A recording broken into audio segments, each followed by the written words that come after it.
Ladies and gentlemen, I hope you guys been doing well. It's your boy Limbo here, back from the Shadow Realm, man. Finally got my Wi-Fi back yesterday, and I'm finally on time with the video. And this time around, I actually fixed my camera settings. I don't know if the coloring's going to be good or not, but I hope that I don't have lipstick. I've been getting a lot of comments talking about my lip color and my lipstick.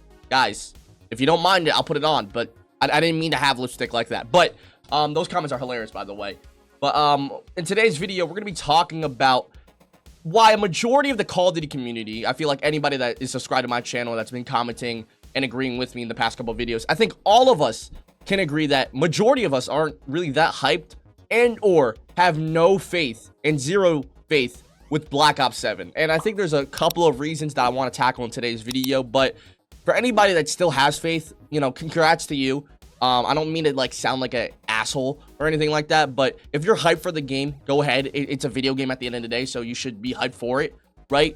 But I think a lot of us that are not hyped or that have zero faith for the game, I think we want Call of Duty to fail in order to make the game better, right? Like just for like an NBA team or any sports team, right? In order to actually get better, like get a better team, you either have to sign people or draft people. So a lot of people decide to do really bad at tank, right? And I think we all want Call of Duty to tank with Black Ops 7 because it's a wake-up call for Activision, all three studios, and everybody behind Microsoft that is either taking charge or involved with Call of Duty in any sense, right? From the marketing, from the gameplay, from the updates, post-launch content, right? On-release content, all that stuff, right? I think a majority of us want Call of Duty to fail this year just so Activision and Call of Duty has a wake-up call and realizes the situation that they're in.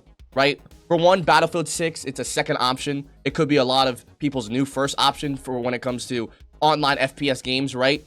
And I think, secondly, they should be worrying more than ever now because a lot of people are willing to either pirate game, right? They're either, you know, willing to get games illegally or for cheaper prices through, like, you know, a site called CD Keys or G2A, etc., etc.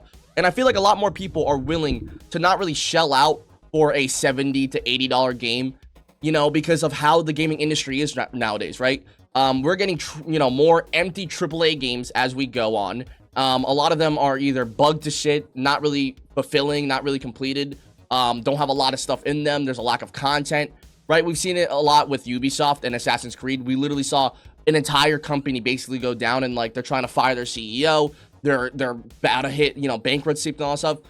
That's going to happen to Call of Duty and Activision if they don't wake up. And I think a lot of people don't want that to happen to Call of Duty as a franchise and IP because we all know, like, everybody that still plays Call of Duty still loves the game to a certain extent. But, like, I feel like now that we're older and there's a lot more information that floats around on Twitter, Reddit, YouTube, etc., I think a lot more people are aware of what's going on behind the scenes and they just want the game to be better and they're concerned about the future of the game. You know, I think that happens a lot with any kind of company, right?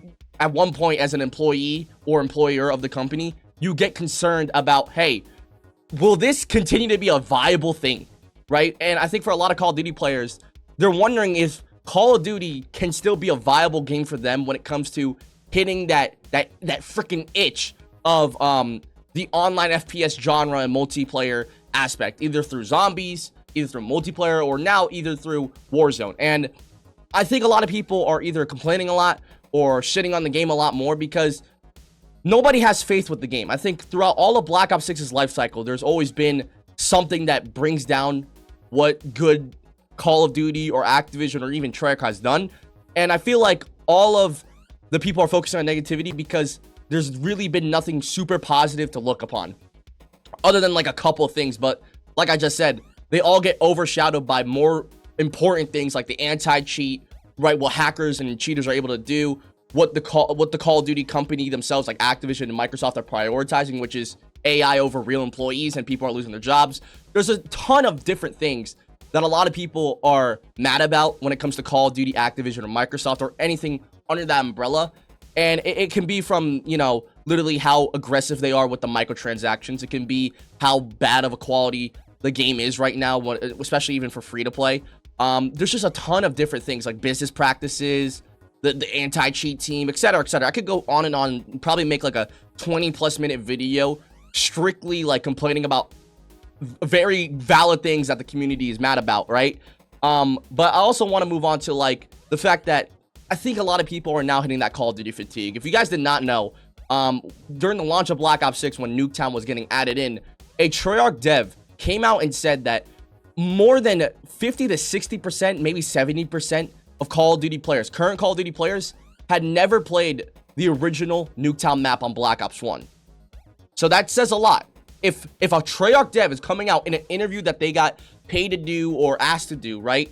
And they're coming out confidently saying that more than half, right? Or half of the player base that plays current Call of Duties have not played the original Black Ops 1 Nuketown. I think that goes to show how different the community is and how new a lot of the players are within the Call of Duty community. And I think after what? A majority of them are coming from Warzone 1 and Modern Warfare 2019. I think everybody collectively, no matter if you're an old gen veteran player like me, since I've been playing since Modern Warfare 2 2009 at 4 years old, shout out to my cousins, and or you're somebody that came during after Black Ops 2 or Ghost, or somebody that's new that's coming during the Modern Warfare 2019, era with battle passes and Warzone. I think everybody collectively is having Call of Duty fatigue. I think a lot of people within the gaming industry is having that fatigue with certain genres. Like I saw Charlie, aka Moist Critical, talk about how he's very fatigued from Souls-like games like Elden Ring, games like that, right?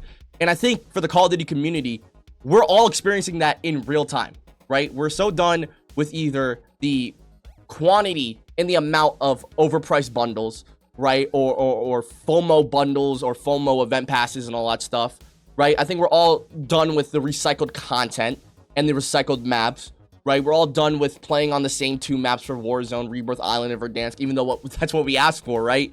And I feel like there's a plethora of other things I could go over that a lot of people are done with. Like, for example, the zombies community is so fed up with the zombie storyline. After the Reckoning, it was so bad. The ending of the Reckoning, right? The end of the Black Ops 6 zombie storyline, basically, was so bad, and a lot of zombie players were frustrated at Treyarch and the devs and like where the story was being taken, that everybody spoiled it and leaked it because they didn't want people playing the new map. That's how bad the ending was. People are calling it unoriginal. They're calling it an ass grab. They're calling it literally every bad thing you could talk about when it comes to talking about a story and criticizing it. It's horrible, right?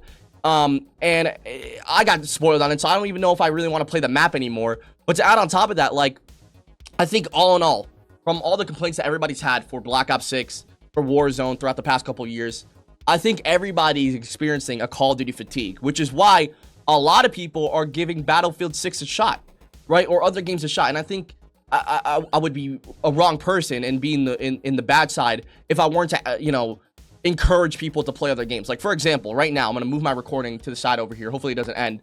I'm playing Major Arena. I'm playing WWE 2K25, NBA 2K25. I have over 70 hours of Metal Gear Solid 5 in the last month.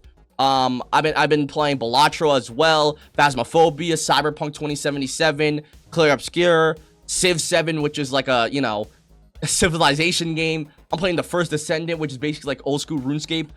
Stuff like that, right? I feel like everybody's hitting this fatigue with Call of Duty and just maybe even online FPS games that they're looking for a second option that's not Call of Duty, which is why a lot of people are playing Battlefield. That's why Battlefield's player count has literally trampled over Call of Duty's HQ's total player count or all-time player count peak, right? A lot of people just want a second option, and a lot of people are just getting fatigued of Call of Duty and like the way the franchise and the way it's ran, right? Nobody really likes how Activision's running Call of Duty. It's basically like a sports team. Like, you don't like the GM, you don't like the coach, how they're running the team, etc., like the New York Knicks. By the way, if you're from New York and you're a Knicks fan, I'm sorry, man. Celtics all the way. We'll be back, okay? But I think thirdly and finally, why a lot of people are not really hyped for Black Ops 7 is that I think Activision and Call of Duty themselves have lost a lot of trust between players throughout this year, right?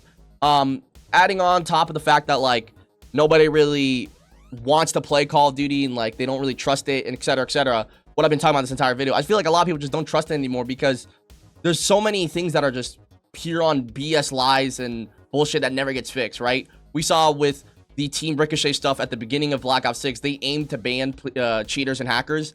They aimed to ban them within 1 hour of them playing. And obviously most of these prestige hackers are like level 1000s, have every single camo, even with an unlock to or not, etc., right? So they failed on that promise. They really failed to deliver on the content and quality of content for literally every single mode, zombies, Warzone, and multiplayer. So I think a lot of people are just so done with trusting Call of Duty and like actually believing that, hey, these are the guys that Call of Duty should be produced by and handled by. I think that's why we're seeing a lot of, you know, things moving around for Black Ops 7. Like I saw Nero Cinema make a video like a month or two ago talking about how Treyarch is allowing Sledgehammer Games to help with the multiplayer. I think it's also the fact that Black Ops 7 is being co-developed by Raven Software as well, I'm pretty sure. There's just a ton of things moving around that, like, yeah, Call of Duty is responding to, but they didn't really respond to it that quickly throughout this entire year. Why wasn't there a shift in multiplayer or Warzone after Season 1 and that whole debacle with cheating and hacking? Why wasn't there a huge shift within zombies when everybody voiced their concerns about the story, right? And the fact that people got their, you know, lost their jobs and got replaced by AI. And then for Warzone, why was nothing happening when everybody was concerned about where is, you know, the other maps like Ashika Island, Area 99, or other big map, you know, like Vondel and all that stuff? I feel like Call of Duty's responding to criticisms and, you know, complaints way too far gone. Like they're responding to them late. It's like reading an email from your teacher when you missed an assignment and it's been like a week and they're like, hey, you know, this is due, but you're already past like a week after it's due, so you can't really do anything like that. That's what Call of Duty and Treyarch and like Activision is doing. They're responding to criticisms and complaints that the community has had the entire year by now answering them towards the end of the game's life cycle. And a lot of people have just lost trust because of that, and a lot more, obviously, right? But I think all in all, a lot of people just do not have faith in Black Ops 7 just based off the fact that there's just been so many bad things happening this year and everyone's fatigued and nobody really wants to put their hope into a nothing burger, which could potentially, most likely will be Black Ops 7. So yeah, but if you guys enjoyed this little rant, drop a like and hit that subscribe button. Let me know what you guys think. If you guys are hyped for Black Ops 7, if you're not, and if you're not, let me know what you're going to be doing this fall. But yeah, it's been your boy Limbo. I'll see you guys next time. Peace.